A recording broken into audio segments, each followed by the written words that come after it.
재료의 선용이란 제목으로 말씀 증거하겠습니다.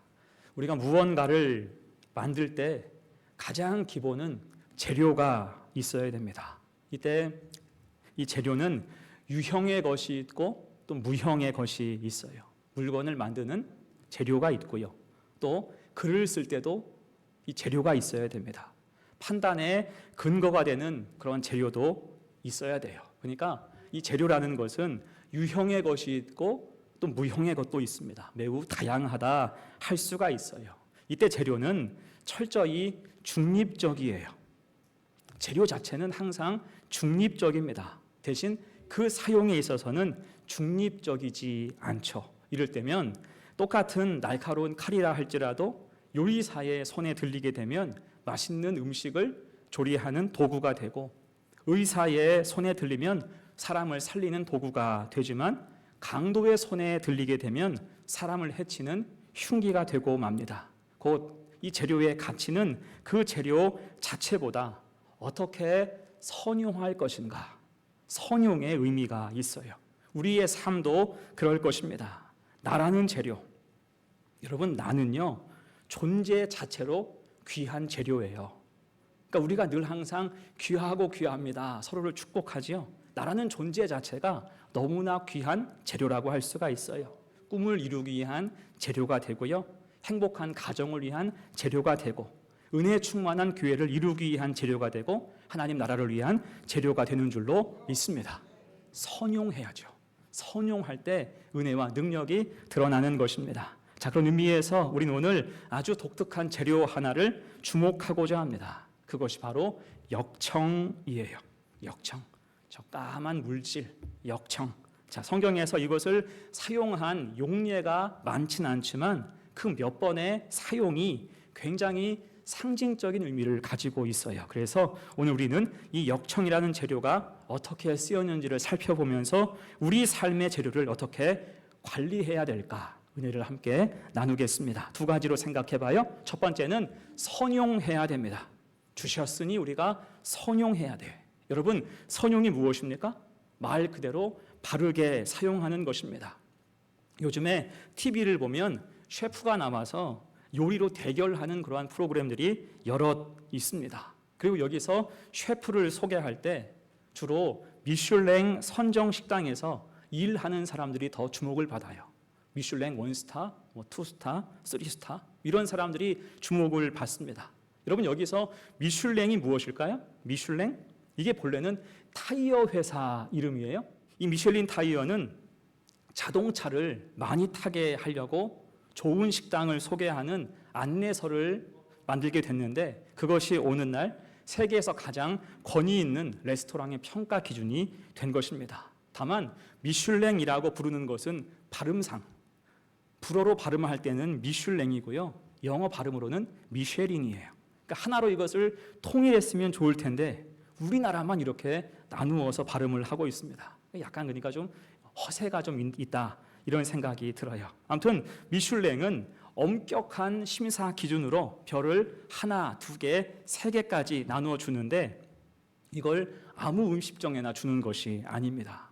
여러 기준을 충족해야 하지만 그중 하나가 재료에 대한 선용이에요.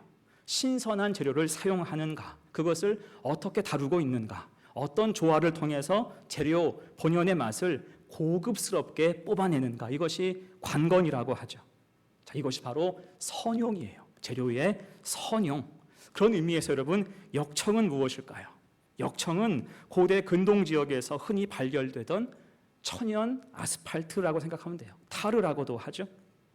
까만 점성 물질입니다. 이것은 아주 오래 전부터 방수와 접착의 용도로 주로 사용을 했어요. 이에 성경은 그 역청에 대해서 선용할 때 두 가지 장면을 보여주고 있죠. 하나는 오늘 본문입니다. 자, 어느 날 하나님은 노아에게 방주를 만들라 지시하셨어요. 그 땅은 온통 부패로 가득했기 때문입니다. 이에 심판을 작정하시죠. 그리고 한편 노아를 통해서는 방주를 만들게 하세요. 중요한 말씀이에요. 15절 16절 네가 만들 방주는 이러하니 그 길이는 300규빗 너비는 50규빗 높이는 30규빗이라 거기에 창을 내되 위에서부터 한 규빗을 내고 그 문은 옆으로 내고 상중하 3층으로 할지니라. 아멘. 여러분 이 방주를 한번 생각해 보세요. 이 말씀만 보면요, 이 방주라는 게 그냥 대충 만들라 이런 것처럼 보이죠. 그런데 선박 제조 공학 관점에서 분석했을 때는 이 배가 굉장히 놀라울 정도로 과학적이고 안정적인 설계다라고 이야기를 합니다. 우선 배의 길이가 135m예요. 너비는 22.5m, 높이는 13.5m 정도가 됩니다. 그러니까 길이와 너비와 높이의 비율이 6대 1대 0.5예요.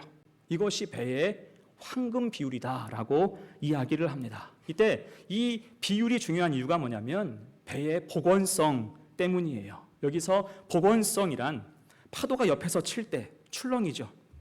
기울었다가 다시 제자리로 돌아오는 힘이 복원성입니다. 자, 지금은 배의 복원성을 위해서 배 밑바닥에 대부분 물을 채워요. 중심을 낮게 하기 위함이죠. 하지만 예전에는 그렇게 할 수가 없으니까 배 자체의 비율을 최적화해서 복원력을 그렇게 찾았습니다. 곧 복원성에 있어서는 길이와 너비가 6대 1일 때 가장 좋다라고 이야기하죠. 이것이 노아 방주의 실제 비율이었습니다. 심지어는 1993년에 우리나라 해군사관학교 연구팀이 노아의 방주 모형을 제작을 해서 파도 실험을 했을 때 실제로 10m 이상 높은 파도에도 전복되지 않는 굉장히 놀라운 안전성을 보여줬습니다. 거기다가 이 배는 그 바닥을 칸막이로 해서 물이 좀 새더라도 전체가 침몰하지 않게 그렇게 만들었고요. 또한 3층 구조로 되어 있어서 방주 전체의 프레임을 단단하게 고정을 했습니다. 자, 이런 것이 왜 중요하냐면 노아의 방주는요, 이게 사실은 항해하는 배가 아니에요. 그래서 돛이나 노가 전혀 없잖아요. 단지 이 배는 물 위에 안전하게 떠 있는 것이 최고의 목적입니다. 목적지를 향해서 나아가는 배가 아니고 하나님의 심판이 다 지나가기까지 안전하게 생명을 보존해야 되는 것이 가장 큰 목적인 피난처와 같다라고 할 수가 있습니다. 자, 그래서 더욱 중요한 재료가 무엇일까요? 역청이었다는 거예요. 아무리 나무를 잘 다듬어서 배를 만들어도 지금처럼 아귀를 정확하게 맞출 수가 없습니다. 물이 스며드는 것을 막을 길이 없어요. 이 하나님은 배에 무엇을 바르라?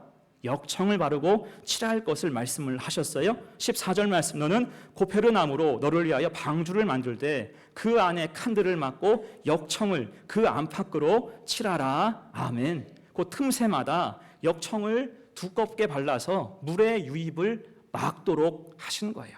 여러분, 예전 우리 역사 중에 임진왜란 때 이순신 장군이 탄 배가 판옥선이었어요. 판옥선은 말 그대로 널판으로 지은 집 같은 배라는 뜻입니다. 그래서 바닥이 평평하잖아요. 자, 이때 관건이 뭐냐면 이 배도 두꺼운 소나무 판재를 이어붙여서 만들었기 때문에 그 틈새로 물이 새어 들어올 수밖에 없었어요. 그래서 이 당시에는 4단계에 걸쳐서 방수 지침이 있었습니다. 그 중에서 가장 중요한 단계가 나무 틈에 송진과 기름을 넣어서 메웠다라는 거예요. 그러니까 역청의 사용과 대단히 비슷하다고 할 수가 있죠. 배의 틈새마다 그것을 넉넉하게 두껍게 발라서 물의 침투를 막았다라는 것입니다. 노아의 방주도 마찬가지예요. 방주의 건조 중에 가장 세밀한 작업이 바로 역청으로 채우고 칠하는 그 일이었습니다. 아마도 노아는 역청을 바를 때 무척 고생했을 거예요. 여러분, 아스팔트 냄새 기억하세요? 이게 얼마나 지독합니까? 그걸 맡아가면서 배의 틈새마다 안팎으로 몇 겹 칠했을 것입니다. 그 수고로 인해서 물이 새지 않는 방주가 된 거예요. 사실 얼마나 여러분 노아의 방주가 처한 상황이 극한 상황입니까? 홍수, 비가 40주야를 내렸어요. 150일 동안 물 위에 떠 있었습니다. 물이 온 세상에 가득했을 그때 만약에 역청으로 이 배를 다 메우지 않았다면 어떻게 됐을까요? 방주는 진작에 침몰했을 것입니다. 여러분, 그래서 역청은 영적으로 순종이란 말을 뜻하고 있어요. 참고 순종하고 충성할 때 그 보잘것 없어 보이는 역청, 검고 끈적끈적한 이 물질이 생명을 살리는 결정적인 재료가 되었다라는 것입니다. 이것이 바로 선용이에요. 그 순종을 선용할 때 능력이 드러나는 줄로 믿습니다. 자, 이어서 역청에 대해서 또 한 번의 선용 사례가 있어요. 그것은 노아의 방주의 미니어처 축소판이죠. 그것이 무엇입니까? 모세의 어머니가 만든 갈대 상자예요. 그 당시 세상은 매우 엄혹했습니다. 애굽의 핍박이 극심하여서 아들을 낳아도 키울 수가 없었어요. 죽여야 되는 그러한 상황이었잖아요. 하지만 모세의 부모는 100일 가까이 아이를 몰래 키웠고요. 나중에는 아이가 크면서 어쩔 수 없이 생이별을 해야 했습니다. 그러자 어머니인 요게벳은 갈대 상자를 만들어요. 출애굽기 2장 3절 말씀 같이 읽죠. 시작. 더 숨길 수 없게 되매 그를 위하여 갈대 상자를 가져다가 역청과 나무 진을 칠하고 아기를 거기 담아 나일강과 갈대 사이에 두고.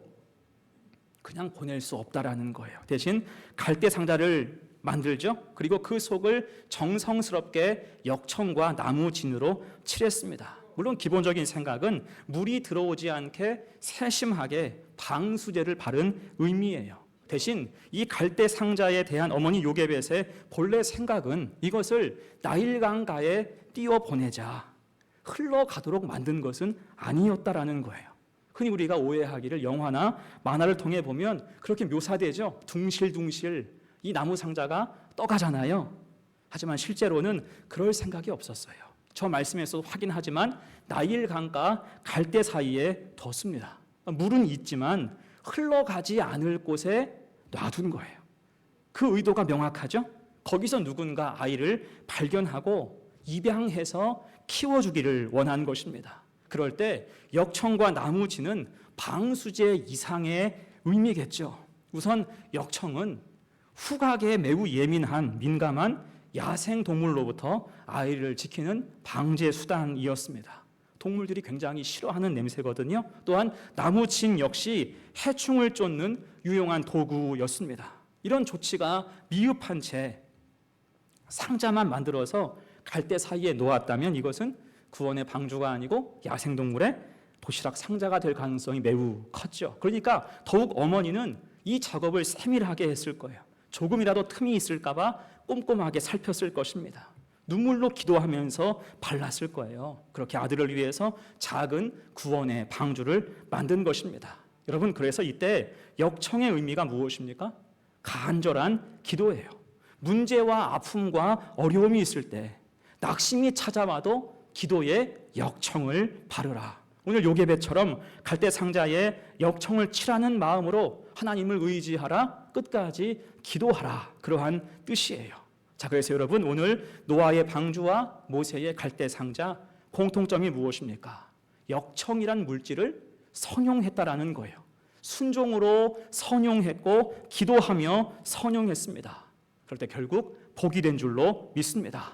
우리도 그렇습니다. 고쳐 까맣고 고약한 냄새나는 역청처럼 사실 우리 삶에도 내가 감당하지 못할 만큼 어려운 문제가 있고요. 고약한 상황과 마주하기도 하고 그 근처에 가고 싶지 않는 순간도 있습니다. 하지만 그 순간에 힘들고 어려워도 순종으로 뜻을 정하고 기도하며 나아가라라는 것입니다. 그것이 선용, 믿음의 선용이에요.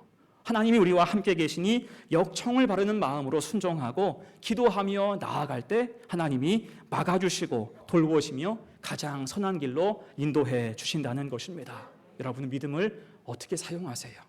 믿음은 선용해야 할 줄로 믿습니다. 그래서 우리에게 믿음을 주셨어요. 그럴 때 놀라우신 은혜의 역사가 우리 삶 가운데 가득 부어지기를 간절히 축원합니다. 아멘. 두 번째예요. 오늘 말씀의 교훈 두 번째, 악용하지 말아야 할 것입니다. 자, 성경을 보면 하나님이 주신 것을 선용한 사례도 있지만 악용한 사례도 꽤 많이 있어요. 재료나 재능은 그 자체로 중립적인 것처럼 보이지만 그것을 사용하는 사람의 생각과 목적에 따라서 훗날 그것이 축복이 되기도 하고 저주가 되기도 하는 것입니다. 자, 아까 보았던 역청의 선용으로는 어떤 일이 일어났습니까? 노아의 방주는 폭풍 후 40일을 지나서 물 위에서 150일을 버텼고요. 모세의 갈대상자는 공주 앞으로 택배가 되었어요. 그러니까 선용 뒤에는 은혜가 따라와요. 믿음으로 선용하고 살아갈 때 반드시 선한 일로 이어지는 줄로 믿습니다.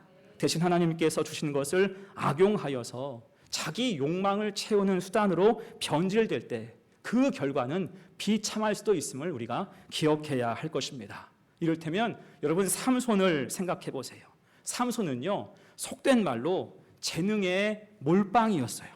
하나님이 작심하고 몰아주신 사람이 삼손이었습니다. 대신 그러한 재능이 인생의 독이 될까 봐서 미리부터 나실인의 엄격한 규율로 자라나게 하셨죠.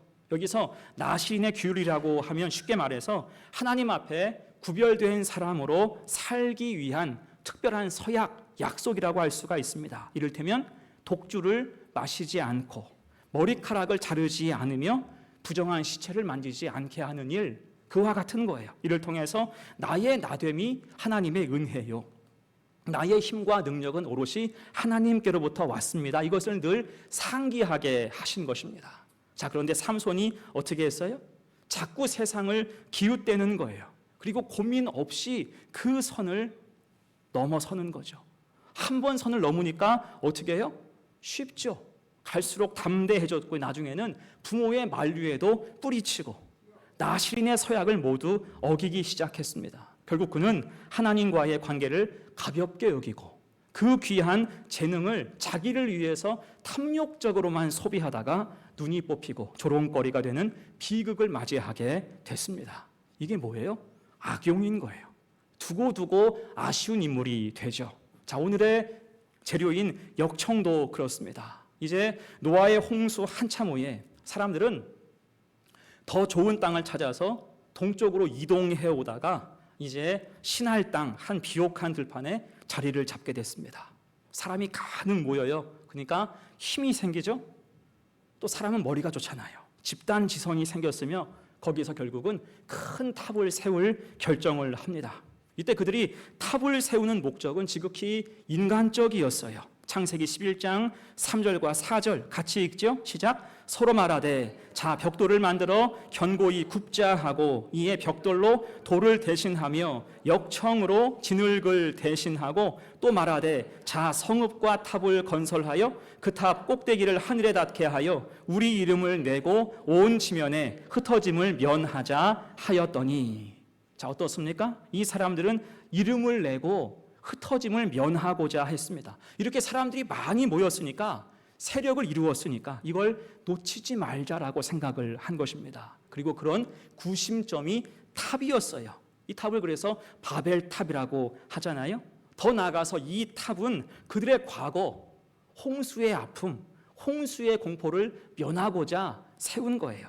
홍수가 나도 우리가 피할 곳이 있다. 하나님의 심판도 우리는 견딜 수가 있다. 어때요? 자신만만하죠. 그럼 이런 자신감의 근거가 무엇일까요? 그것은 그들에게 신기술이 있었기 때문이에요. 다시 3절 말씀 보세요. 자, 벽돌을 만들어 견고히 굽자 하고 이에 벽돌로 돌을 대신하며 역청으로 진흙을 대신하고. 자, 그들은 진흙으로 벽돌을 구울 수 있었어요. 과거에는 진흙으로 벽돌을 만들 때 그늘에서 건조시켰어요. 그러면 꽤나 단단해집니다. 근데 이것은 비에 매우 약해요.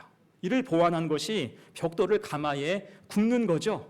이로 인해서 방수성과 강도가 획기적으로 향상이 됩니다. 거기에다가 하나 더, 그 벽돌 사이에 역청을 바르면 나중에 돌처럼 이것이 단단해진다는 것을 알게 됐어요. 이게 뭡니까? 기술의 진보예요. 기술의 진보, 집단지성의 힘입니다. 위대한 발견을 한 거예요. 그러니 벽돌과 역청을 사용하면서 이제 자신만만하게 저 하늘 끝까지 우리가 탑을 세울 수 있다라고 생각을 한 것입니다. 이것이 그들이 높은 탑을 쌓기로 한 이유였어요. 우리에게는 기술이 있고 또 지식이 있고 자본과 노동력이 있으니 할 수 있다. 이걸 쌓아서 천년 만년 누려보자 라는 생각이 가득했습니다. 어떻습니까? 과거 노아의 방주 시절 방주를 유지하는 데 결정적인 역할을 했던 역청이 이번에는 벽돌 사이에 접착제가 되어서 홍수를 피하고자 하는 재료가 된 것입니다. 같은 재료인데 한 번은 하나님 뜻에 따라서 생명을 살리는 역할을 하고요, 또 한 번은 이제 하나님을 대적하는 재료로 사용하게 됐다는 거예요. 한마디로 하면 악용된 거지요. 여러분, 그럴 때 결과가 어떻게 됐습니까? 바벨탑의 소망, 그들이 원했던 것은 어느 것 하나도 이루어지지 않았어요. 그들은 이름을 내고 흩어짐을 면하고자 했지요. 세력을 이루고 권력을 쟁취하고 싶었습니다. 하지만 그들의 모든 계획은 전부 물거품, 수포로 돌아가게 됐어요. 자, 그렇다고 하나님께서 바벨탑을 직접 부수시고 깨뜨리신 것도 아니었죠. 단지 말을 혼잡하게 하셨어요. 말을 혼잡하게 하니 즉시 혼란이 발생했고 다툼이 생겼습니다. 의사소통이 안 되니까 아무리 기술이 있어도 소용이 없습니다. 사람이 많아도 이것이 세력으로 형성되지 않았어요.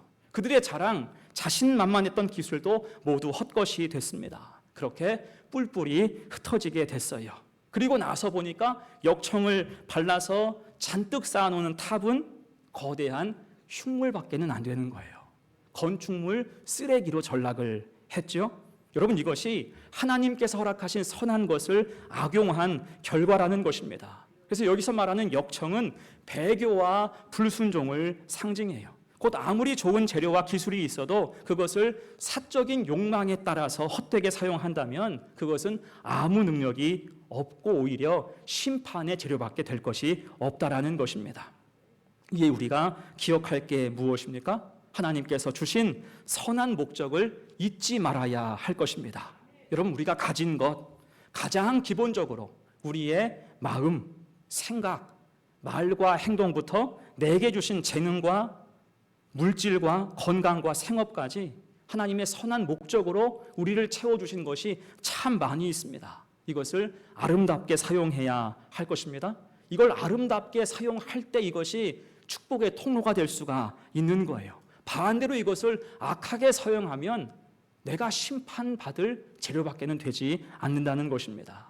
제가 예전에 좋아했던 찬송 한 구절이 있습니다.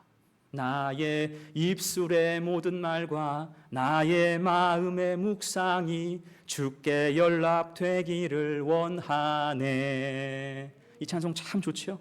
나의 입술의 모든 말과 나의 마음의 묵상이 주께 연락되기를 원하나이다. 이것이 시편 19편 14절 말씀이에요. 같이 읽죠? 시작. 나의 반석이시요 나의 구속자이신 여호와여, 내 입의 말과 마음의 묵상이 주님 앞에 연락되기를 원하나이다. 아멘. 우리는 항상 이 마음으로 무장해 있어야 할 것입니다.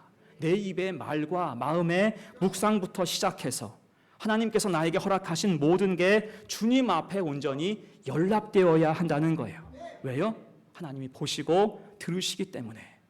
그 은혜 앞에서 악용하지 말고 선용하며 살아가야 한다는 것입니다. 이것을 기억해서 늘 하나님 앞에 내가 있다. 코람데오의 마음이죠. 하나님 앞에서 살아갈 때 하나님이 나에게 허락해 주신 모든 것을 선용함으로 하나님의 기쁨이 될 수 있는 우리 성도들 다 되시기를 간절히 축원합니다. 그다음에 이제 말씀을 정리하고 마무리합니다. 자, 우리는 오늘 역청이라는 재료가 어떻게 사용되었는지 함께 생각해 봤습니다. 기억해야 돼요.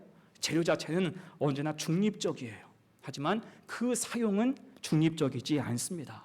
같은 재료가 노아의 손에 있을 때는 생명을 구하는 도구가 되었지만 바벨탑을 지은 사람들에게는 심판의 재료가 될 수밖에 없었어요. 이것이 마음과 목적과 믿음의 차이라고 할 수가 있죠. 하나님께서 우리에게 주신 것도 그렇습니다. 어떤 것이라도 순종과 기도로 사용한다면 방주 같은 도구로 열매 맺을 수가 있지만 욕심과 교만으로 사용할 때는 바벨탑이 되어서 결국은 무너짐을 면할 길이 없다라는 것입니다. 이에 우리는 늘 겸손히 하나님이 나에게 맡기신 인생의 재료를 아름답게 선용해야 할 줄로 믿습니다. 나의 젊음도, 나의 힘도, 나의 능력도, 내가 가진 재물도 선용해서 사용할 때 그 열매는 하나님의 기쁨이 될 것입니다. 그래서 나의 전 인생이 하나님 보시기에 연락하실 만한 그러한 복된 삶을 살아가는 우리 성도들 다 되시기를 간절히 축원합니다.